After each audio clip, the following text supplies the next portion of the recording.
Thanks for tuning in to Men for the Win, a podcast hosted by David Kufis and Dan Thompson, two avid fans who appreciate well-played baseball, especially when it's done by the Twins. Men for the Win is sponsored by the Grand Group with Edina Realty. Are you looking to purchase a new home in the Twin Cities area? Or perhaps you're trying to sell your current home? Whether you're upsizing or downsizing, the Grand Group with Edina Realty will meet all of your housing needs. Contact the Grand Group by emailing thegrand, G-R-A-N, group at edinarealty.com or call them by phone at 612-817-8751. The Grand Group with Edina Realty, 7-time Minneapolis-St. Paul Magazine Super Agent Award winners. On this episode, David and Dan recap the Twins' 3-game series against the Houston Astros. Thanks for listening.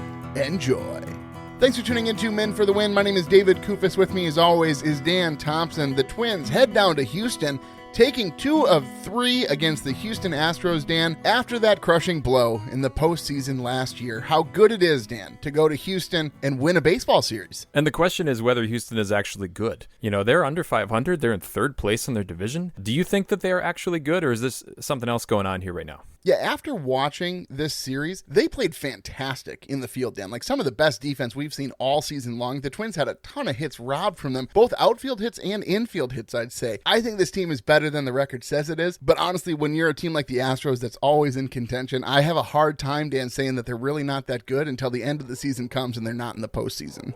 Yeah, I think if you look at the standings at the end of the year, they're going to be ahead of somebody. But then you look at the Rangers, too, and they're, a game under 500, and they're missing like half their starting staff. And then you look at the AL Central, where you have maybe 3 of the best teams in the American League. I don't know if I'm going to go that far, Dan, because you have to put the Yankees and the Orioles above them at the very least. But yes, it is funny to be 7 games above 500 and be 6 back in the AL Central for the division lead. With a team between you, Dan, the Royals, they just came back and beat the Padres in the bottom of the 9th inning, Dan. I am so frustrated with this Royals team that's not supposed to be good at baseball, Dan. I'm okay with it. There's 3 wild cards. The Twins can be 1. Maybe the Twins will surpass. Who cares? The Twins can still win a championship out of a wild card spot. And I just think it's good for the Midwest. Have all these good baseball teams. All right, well, let's not start any fights on the internet about what constitutes a Midwestern state, Dan. But so with that, let's go ahead and jump into the series recap.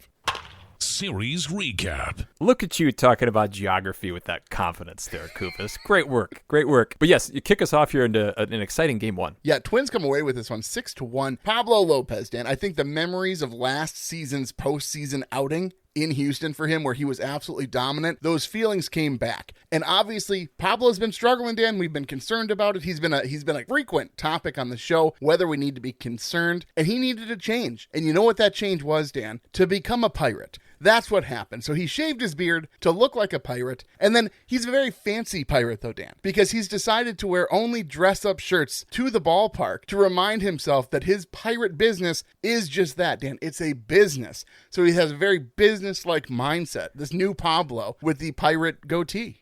It's the weirdest thing. We're going to talk more about his comments after the game later, but that players think that if they change their outfits, that it's suddenly going to change who they are, as a baseball player. It's the most bizarre thing. Dress for the job you want, Dan, not the job you have. But he's already the ace of this staff.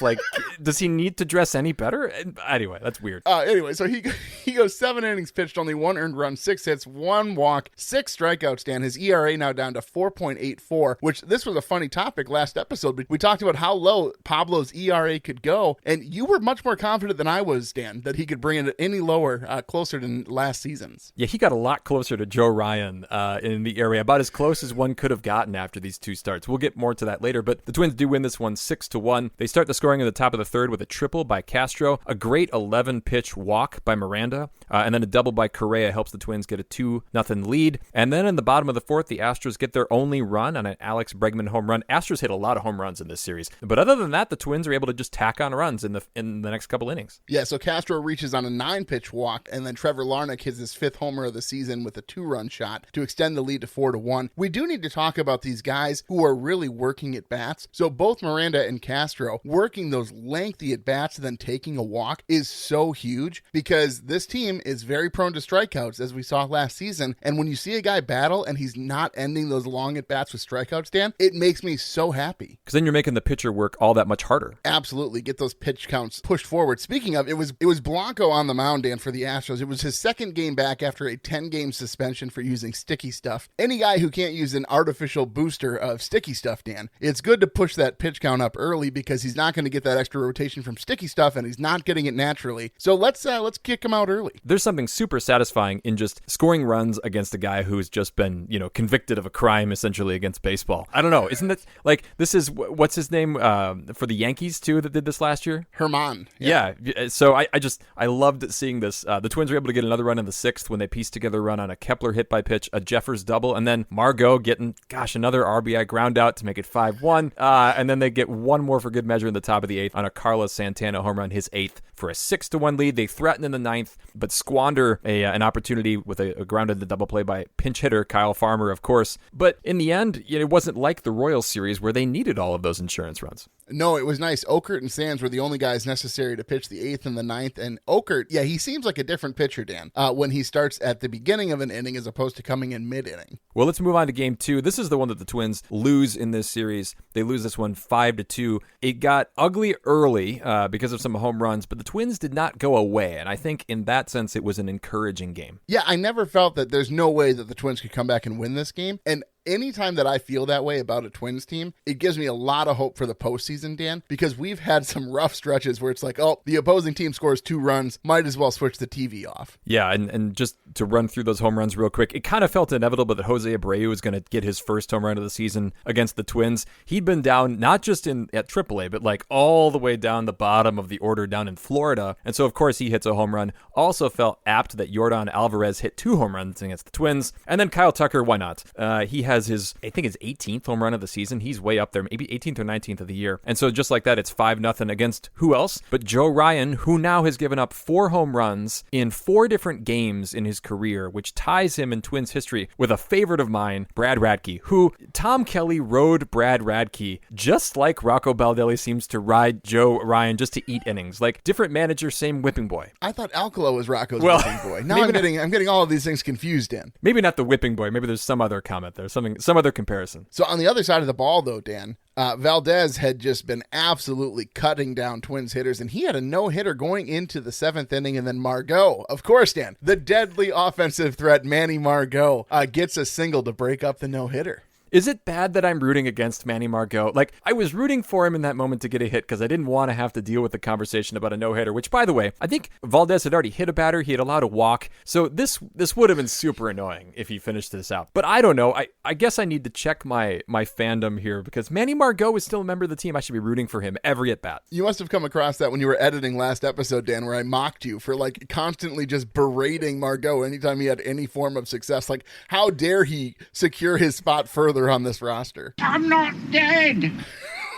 But the funny thing about this game is that the Twins actually have some threats. So in the 7th inning, they do eventually score on a Miranda RBI, so it's 5-1. Buxton walks. Then the Twins have 2 on and 2 out. Castro grounds out, though, to Pena. And then in the top of the 8th, Julien singles, Santana walks. Vasquez spoils it with a ground and a double play. But then Kepler walks. Correa singles him in on a play that was nearly a catch. But it was a trap ball in the outfield. But then Jeffers, as the tying run, struck out. And that's what you were getting at, where it's like the Twins were in this game. If a big home run, it's tied, or even, to me, not even the home run in that spot, but if you can just get Jeffers on in some capacity, I don't want to call it winnable exactly. I guess that's not what I mean, but a game that was within reach. Definitely within reach. In the top of the 9th, Byron Buxton gave a tip of the cap to Astros center fielder Jake Myers, who had a great catch in center. Now, it wasn't going to be a home run, but it was definitely going to make things interesting. And it reminded me, David, do you remember when Minute Maid Park had that like ramp up in center field where it was like their warning track was like a hill? Wasn't that the weirdest thing? It's certainly weird, Dan. I mean, it's not as weird as putting a wall perpendicular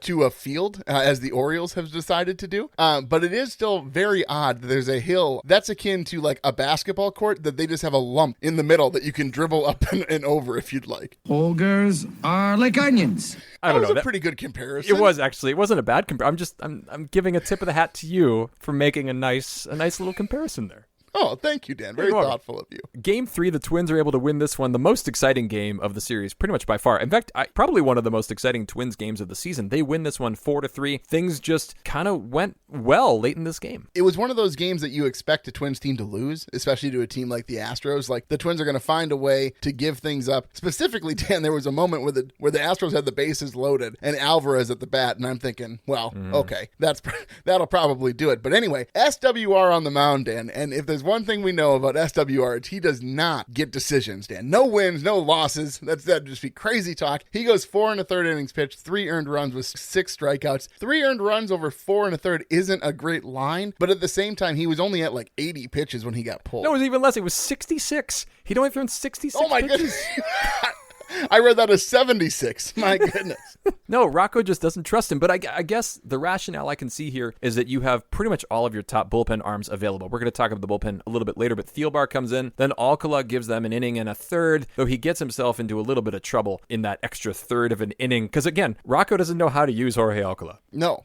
He's either going to pitch 6 pitches or he's going to pitch 40. It seems like there's very little time for in between. We do need to talk about the offensive side of the ball here. So top of the first, Larnach gets the Twins on the board early with a solo shot to lead off the game. And then top of the second, Kirilloff puts the Twins up 2-0, bringing in Castro on an RBI double. And then SWR, Dan, something about this Twins pitching staff, I don't quite understand it. But so Cantarini homers on an 0-2 changeup from SWR that's just middle. I mean, just a ridiculous pitch on an 0-2 count. But I wanted to push back against this on you. Do you think that, like, they're trying to throw it middle in this situation? Like, it's clearly just a mistake. Well, it's a mistake, but you have to be willing on an 0-2 count to make a mistake outside of the zone, Dan. Like, you shouldn't be aiming so close to middle that that's where your mistake ends. I know, but like if your daughter spills her milk in the middle of the kitchen, you don't like say, well, honey, you shouldn't have spilled your milk. Ogres are like onions. I mean, right? What are you talking about? But like, you don't do that. You just help her pick it up, right? And then you throw away the trash, and then you maybe like build a better strategy. Like, honey, maybe we should use a cup with a lid. Things like that. I still don't understand the analogy you're talking about. I'm saying that you don't need to lambaste the Twins. Like, SWR knows he wasn't supposed to throw it middle. He wasn't trying to sneak a changeup by him. You just made a mistake. You don't have to make him feel bad about it by complaining that it was an 0-2 pitch right down the middle. We run a podcast, Dan, that's about 90% complaining about what this team does, and you're arguing that I shouldn't chastise SWR for throwing an 0-2 pitch middle that just got absolutely crushed. Attempt to be a gentleman. I'm just saying you can do it in a nicer way, and recognize that he wasn't trying to Let me try do again. that. My apologies. Let me try again. Simeon, buddy,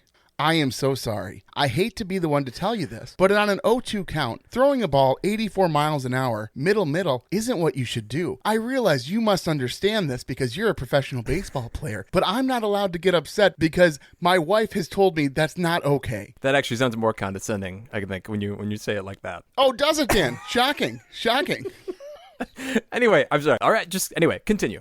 So bottom third, Astros take a 3-2 lead on a single from Tucker, followed by a Bregman home run. And then the bottom of the fifth again, SWR not allowed to see the order for a third time, but the bullpen, Dan, holds the Astros back through the ninth inning. Thielbar, Alcala, Okert, Jax, Duran. Rocco was quick to get another fresh arm in there. This is where the game climaxes here. The top of the sixth, Jose Miranda homers to tie the game 3-3. Top of the seventh, just a side note, Santana steals a base. Doesn't matter, Julien ends up striking out anyway, but it was sort of funny to see Carlos Santana running from first to second, and I'm like, what?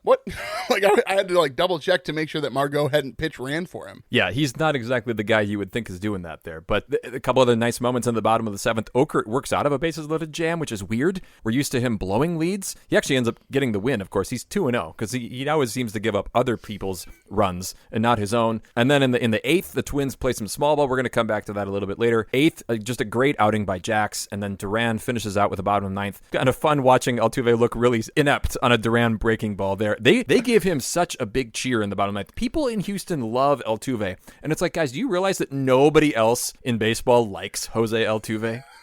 It was interesting. I thought, was he coming back from injury? No. It was just his first appearance on the day, and he came up in a big spot, and he normally comes through. But yeah, I can't say it strong enough. You should watch the replay of him swinging at this breaking ball from Duran that started on the ground. Like, Duran could have rolled it, and it would have looked less silly the way that Altuve swung at that ball. Well, we'll take it. So the Twins ultimately win this series. They win another series now, and this is a long road trip. After this, they go to New York and then to Pittsburgh. So way to start that off. Their fourth series win in a row. Really, aside from that 7-game losing streak and the 2 sweeps in there, they have been just on fire really since the end of April. They've been a good baseball team to watch, Dan, which is great for us. Push us here into our segments. Catch 'em all, Kirby Puckett! Puckett's Picks winner. It's a sad day, Dan. It's just a sad day. I'm so used to just coming to this segment expecting a victory at this point that to not get a victory, I'm not exactly sure how to handle myself. This is, so Hogs gets the win with Correa, who had 5 points. He did, you could argue he was a very important player. Neither of us hit on Larnach or Miranda, who had the big series for this team. But he has 5 points with Correa for the win. The listeners took Castro, which actually was a pretty dang good pick, all things considered. He had 3 points. I picked Kepler, who had -1, despite coming up in big spots with all kinds of opportunities to knock in runs and win this for me. And you, David, picked Buxton, who had -2. He also had his chances. For just your second loss since, going all the way back, your first win in this streak was the Boston Red Sox series. So, David, you still have the lead in the season standings, 10.5. Hogs is now at 5.5. I'm at 3.5, and the listeners have 2. And it's pretty clear that it's gonna be late if any of us are gonna catch you, I think. Well, I like that, Dan. I really like to know that I have a comfortable lead, but I've seen leads squandered before, Dan. If you remember, a couple seasons back, the season that you won, it was close there, getting towards the end of the season. That's true. It was. Well, let's move on here to Beast versus Bench. Beast versus Bench. Is losing fun? Is losing fun? So I'm going to go with Jose Miranda. I am not throwing away my shot. He had 3 hits in the series, 3 RBI. All of his hits lately seem to be big and important hits. And we're going to talk a little bit more about him. It appears that he is staying with the team. He's not being sent down, as Royce Lewis's return is imminent. I just like the way he's swinging the bat. I love that he is taking advantage of this opportunity. I don't know how this is going to work with 2 third basemen on the roster, but I guess the Twins will find a way. Yeah, I absolutely love that he's going to stay on the team. He's the guy, Dan, from 2022. Like, if we could just erase 2023 from our memory, we wouldn't even think that this is surprising, right? We'd be like, well, yeah, of course, he absolutely raked last year. But after the way the 2023 went for him, to see him finally bounce back, be healthy, and seeing the ball the way that he is, he's a fun player to watch, and one of the few guys on this roster right now, Dan, who I really want to see in those big clutch spots. Well, another one, I think, is the guy that you've got. Yeah, I went with Trevor Larnach, and it's funny because both of these guys are the guys who were on the bubble for Royce's return, but he goes 2 for 8. He goes for 3 RBI, but again, all of his RBI were vital to the Twins' victories in Game 1 and Game 3. I just think that these young guys finally figuring out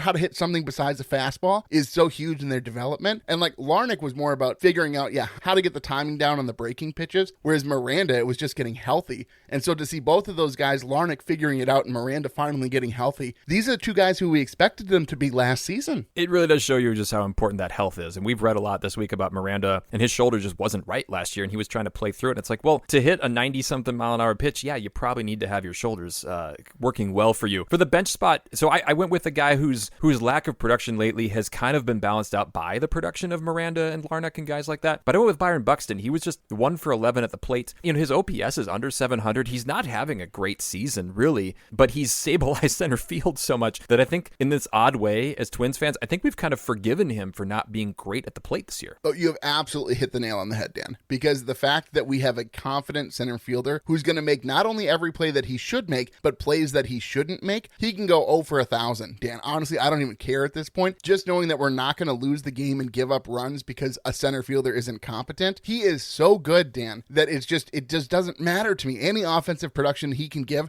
at this point, I'm sort of treating him in the same way that I treated Michael A. Taylor last season, in that any offense he provides is just a straight bonus above and beyond his center fielding work. All right, well, who do you got? Yeah, I wanted to give it to Jeffers for Game 2 because he came up in some big spots and just couldn't come through, and he's kind of supposed to be that guy right now, Dan. But I'm going to give it to Joe Ryan for his ridiculous quote after giving up 4 home runs in 5 innings pitched, Dan. This was his quote. Doe Park tweets this out. He says, Joe Ryan said he was just frustrated because outside of the Tucker home run, which was a fastball middle, the other 3 home run pitches were executed the way he wanted them to be. Joe Ryan said, you just have to tip your cap sometimes. That's how it is. I'm not sure if Park did this intentionally or not, Dan, but he included all of the pitch locations of the home runs that Joe Ryan gave up. It's very difficult for me not to see this as super passive aggressive and sort of mocking Joe Ryan, because if you look where these balls were hit for home runs, I don't think that Joe Ryan should be able to say that with a straight face, that he's happy with how these other pitches were executed. Are you kidding me? Yeah, it's pretty clear that 2 of these pitches were middle. 1 was still in the zone just off to the side, and then 1 was out of the zone. What else is he supposed to say? Not that he's happy with how those other pitches went, Dan. Like, just admit that you made some mistakes. Like, I just got mocked earlier in this episode for saying to SWR he can't throw a pitch middle on an 0-2 count. And now I don't know how I'm supposed to respond to Joe Ryan, Dan. Can you tell me exactly what I'm supposed to say about Joe Ryan if I was going to have a sit-down conversation with him? If SWR came out and said, just that pitch, it was just a little too in the zone. No, it was a bad pitch. Joe Ryan, these are bad pitches also, especially on an Astros team that loves to hit balls on the inside. You shouldn't miss there. I don't understand how somebody, a professional pitcher, can walk away and say, yeah, outside of that one home run I gave up, I really think I pitched well. Like, just sort of sidestepping the fact that you gave up 3 other home runs? Were we watching the same game, Dan? I think it was just that Joe Ryan wasn't eating enough applesauce, I think, between innings. I think that was the problem. Anyway, I don't know what to say. Maybe, I hope Park showed him the picture afterwards. Like, Joe, if I may, can I just show you something here, Joe? Let's go forward here to Rocco's Rewind. Rocco's Rewind. Mine's kind of a holistic thing, but if you look at the way that the bullpen was used in this series, it went about as well as it possibly could go for Rocco, right? Because you get a win where your starter goes 7 in the first game with Pablo Lopez, and then Okert and Sands each pitch 1 inning, and right now, at least, these guys are not necessarily high leverage. Then in game 2, you lose, but you don't lose in a way that burns any of those arms, right? Because in game 2, we saw Castillo, who actually pitched quite well. He had 2 clean innings. Stamont came in and pitched a clean inning, so you get positive outings out of some of your depth guys. And then you have everybody for game 3 to be able to use, and we talked about that, with an off day the next day. They didn't have to use Duran before game 3, which was perfect because he'd pitched 6 of the previous 9. This went about as well as things possibly could have gone. It's the offshoot of losing game 2 and being behind the whole time and not having one of those like disappointing losses where you gave up a lead late. Well, if we've said it once, Dan, we've said it a million times. Rocco knows how to manage losses better than just about anybody in baseball. So you're going to look at something more specific in game 3. Yeah, so game 3, Dan, Rocco needs to understand that sooner or later, you're going to have to let SWR pitch deeper. And this would have been a great opportunity to do so. I mean, the Twins are down 1 at this point. It's not like they're up 1. If you're up 1, I can understand pulling him at 66 pitches. But if you're down 1, and it's maybe his first opportunity to see a third time through the order in a while, I think this is a chance to give him that opportunity. Even with fresh arms in the bullpen, it just felt like a little bit of an opportunity got stolen from SWR. And you have to wonder, when is Rocco going to finally let him pitch? Yeah, if you never see a lineup a third time, you never get to accrue any stats against the lineup for the third time. But he's protecting him, and I think that he wants to get as many starts out of SWR as possible. I don't necessarily mind it given the circumstance, but yes, I do agree that at some point he does need to give him a chance. So surely, Dan, you know that my family loves pizza, and I have tried many places in the Twin Cities. But when I want the best, Dan, I go to OG Zaza, located inside Potluck Food Hall at Rosedale Center. OG Zaza serves up New Haven-style pizzas, Caesar salad, and big-ass breadsticks that are literally 2 feet long. The marinara, Dan, don't sleep on the marinara. That's what I'm telling you. But for the month of June, all pizzas are $10 after 5 p.m. every day of the week. Fresh and delicious dinner for the family that I know, Dan, isn't going to break the bank, which is nice because children are expensive, Dan, as I've come to learn. But stop in to take advantage of this delicious deal. Thanks again to our sponsor, OG Zaza. Let's keep pushing here to Minnesota Moment. Minnesota Moment. It's especially expensive when they're spilling milk on your kitchen floor, David. Milk's expensive. This doesn't have, I don't usually give my child a cup that doesn't have a cover, Dan. Like, how did the kid get the cup of milk without a cover on it in the first place? It was a hypothetical, David. It was meant to be an illustration, not a statement of fact. Anyway. But I just feels like you talk about milk a lot, Dan. I don't understand. We drink a lot of milk in the Thompson house. There's multiple jugs right now just waiting to be consumed. Anyway. All right, the press conference that Pablo Lopez held after game 1, and he's explaining his shirts that you talked about and this and that. And I gotta say, he must be a listener to the podcast because he mentioned this line almost word for word. I'm not superstitious, but I am a little stitious. And I just love it. It's the most baseball thing ever, but we have questioned Pablo's taste before. He was behind, the home run celebration last year. We went to the Mall of America, and he got the most Minnesota thing possible, right? He got a fishing vest and like one of those little toy things that you get at the Minnesota store, right? And this time, he's coming through with an Office reference. This guy's got great taste. He does have some taste, I guess I would say, Dan. I do need to say, as far as celebrations go, I'm over this whole selfie at the end of the game thing. It's ridiculous, and you can just tell that the players don't care. Like, they're like, oh my goodness, this is so dumb. And there must be like 2 guys in the clubhouse who are really pushing this. But anytime that you need to gather people, as if it were a family reunion, where you have people like all of the grandmas trying to get everybody together for a picture, it's lost its charm, okay? Let's be done with the picture after victories. Have you no joy in your life? Is there no song in your heart? You're the ruiner of fun, David. They're just trying out there to take a picture. I will say, though, also, if they have to do this 100 times, that's a lot of pictures. I mean, like, that's a lot of poses. That's a lot of different orientations. Like, Don't think it's very fun, Dan. Anyway, yes. So for me, I got to go with Game 3, top 8. The Twins playing small ball to score the winning run was so fun. Again, Larnach walks. Margot comes in to pinch run. Jeffers sack bunt, great bunt. He didn't reach first, like it wasn't even close, but you definitely weren't going to get Margot at second. And then Miranda's clutch RBI double was just so fun to watch, and it was one of the more exciting points this season, I'd say, as a Twins fan. well, here we go. We have some questions here, and including the big one in Maurer's Musings. I just don't know how it can get any better. Maurer's Musings. Well, I'll start, Dan, because it's the question on everybody's mind.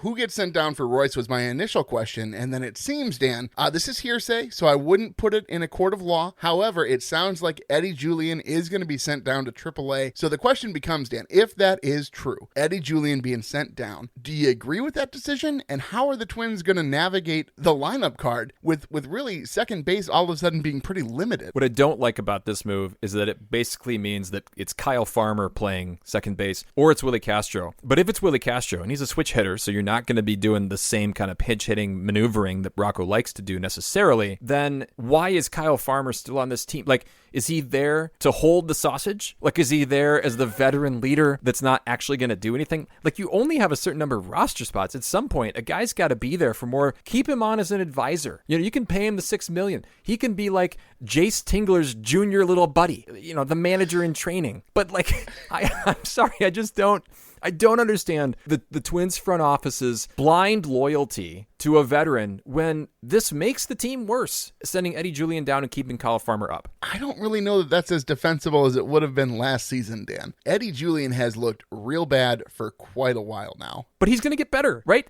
I mean, he's going to work through it. Rocco has said that he can work through this. That's your argument? He's going to get better. No evidence, no real argumentation, just, well, he's actually played really, really poorly for a decently long stretch here. But he's going to get better. Is he playing that poorly? When I watch him play, he's getting on base. He's being scrappy. This is like one of those moments, then, where you're just talking, and I know that you have nothing to back up anything that you just said. He's not getting on base. That's a big problem right now, Dan. He did. He got it. Remember the hit that he had last series where he hit it down the right field line and it went past the other player? He had another hit.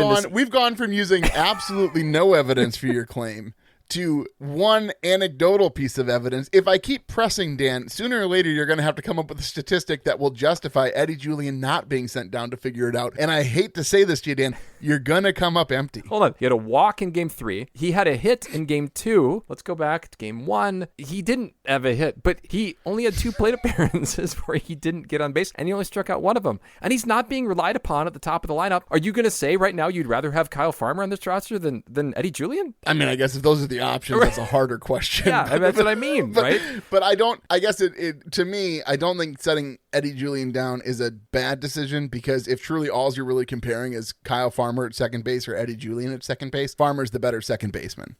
All right. Well, anyway, if it appears that Royce is back, we'll have to see how the Twins figure out the roster situation and who's going to play third and what you do with Jose Miranda. But I have a kind of a related question, actually. How confident do you think that the Twins are in the next 4 or 5 potential call-ups? Because I think that relates to their loyalty to Manny Margot and Kyle Farmer, where it makes me wonder that maybe they just don't have confidence in the fact that if a couple guys get hurt, Austin Martin is there. Matt Wallner, who's been playing better, actually, in the last week. He had another home run today. Is getting better, but like, how many guys do you think the Twins feel confident bringing up in case of injuries and things like that? I don't know how much it matters, honestly, because it's like, if you have to make the move, you have to make the move. And Manny Margot, Dan, he's turning into that clutch guy we all knew that he could be it's almost like a guy who gets signed by a new team and he's there the same afternoon. You know, that's the sort of dedication that I have to Manny Margot. I really want him on this roster as opposed to you. But no, I don't really know how deep it goes. It's not great, and I think that you'd be getting to AA faster than you'd want to be with a lot of our positions, but I don't know that can justify hanging on to guys who are truly dead weight on the roster. Do you think that they will reach a point where, let's say, Manny Margot and Kyle Farmer are not hitting above 600 OPS or something like that? Do you think that they would actually cut them? Now, isn't it? Well, yeah. I mean, is that different than last year when they kept Joey Gallo on the roster for the whole year? Well,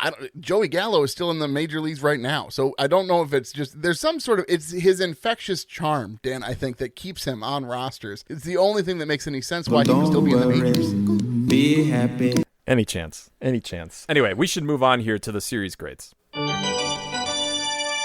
Series grades. I got to give them an A- here, Dan. 2 of 3 on the road. In the game that you lost, you were in it. You just got shut down by Valdez. I just think that this team looked like the better team playing the Astros, and close games like Game 3 are what make and break seasons, and I love to see the Twins come away with this one. I'm going to give them an A-. I'm going to give them an A- as well, as kind of how the math goes. So a 10 out of 10 advanced retreat. You win on the road at Houston, at a place where you have some history, obviously, with the playoffs last year. And then with well-played baseball, I gave them a 9 out of 10. The bullpen looked great. They had some key home runs. That Jeffers bunt was the perfect play in that situation. They only had the one error. You won Game 3 without Carlos Correa even having to play. And so just the fact that they were able to escape that way to play some good baseball, and now you head into a great test in New York City. I love how this series played out. Well, that segues really well, Dan, into Herbie's headline. I don't know, Jack. It looked like Herbie pulled him off the bag.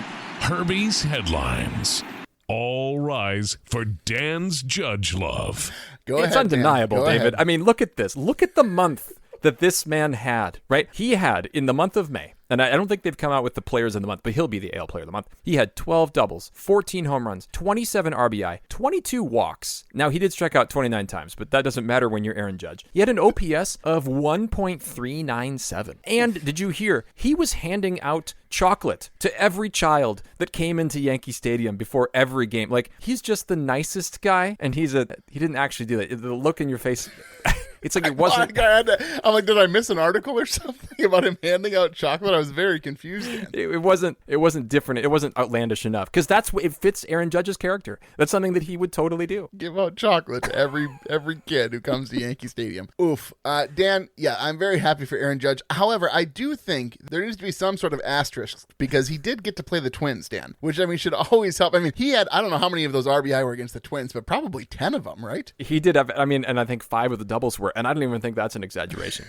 Anyway, so that's one thing. Aaron Judge is playing well. Obviously, I don't want him to play well the next couple days here against the Twins. The Phillies, by the way, are also very good. They lead the NL East by 7 games here. It's the largest lead among any of the division leaders, and that's saying something, because the Braves are in that division as well. Yeah, that's beyond impressive, because the Braves are still a very good baseball team, even with Acuna Jr. going down with injury. And then you have one last note here. Yeah, so Roboumps, we talked about this with Hogs a little bit, unlikely for 2025, but some new stats came out, Dan, as the MLB continues to dig further into the possibility of robotic umpires. Umps in general, Dan, calling balls and strikes, have a 92.5% accuracy. However, on corner pitches, so pitches that hit the corner, that accuracy drops to 56.6%, which is just about a coin toss. But this is the kicker, Dan, because this is when fans get the most upset. With 2 strikes, corner pitches, modern day MLB umpires are correct 45.9% of the time, which truly means, Dan, they would be better off not watching the pitch and just guessing. Yeah, that's a pretty remarkably bad stat. It's very hard. Those baseballs keep coming in just a little bit faster. It's hard to see, whether it clips the corner or not. One last little thing here. I just saw this because I thought it was so funny, but CT Pans, he plays on the PGA Tour. His caddy fell and twisted an ankle or something, so he just pulled a fan out and had him caddy for him. So he gave him the little bib and said his last name on him. He's like, hey, can you carry my bag for me? And it's like this sort of beefy dude in a Masters shirt and shorts, and it just looks so funny, like just sort of the dichotomy between the golfer and this fan caddy. If Tommy Watkins stumbled and hurt his ankle, do you think that a fan could do his job better? Well, I think they could, yes. Anybody could do Tommy Watkins' Sorry, job. I teed that up for you. That was an easy picking right there.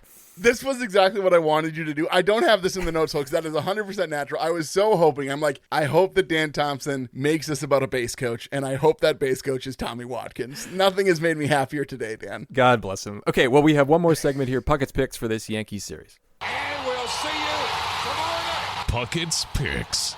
All right, so David, they have a day off on Monday, 3 games in New York. By virtue of being always first, the listeners are going to take Jose Miranda. Then oddly, you are picking next. It's a weird feeling, but I'm going to go with Correa. I'm going to go with Larnach because of the short porch in right. I'm all about the dimensions of stadiums when I'm picking these. Yeah, certainly. And then Hogs. Hogs is going on a limb here, assuming that Royce Lewis is going to get the call, and he will be up here, Dan, for this Yankee series. You were the chosen one. Now, you use the sad chosen one sounder, Dan, I'll go with the other one here. positive One second.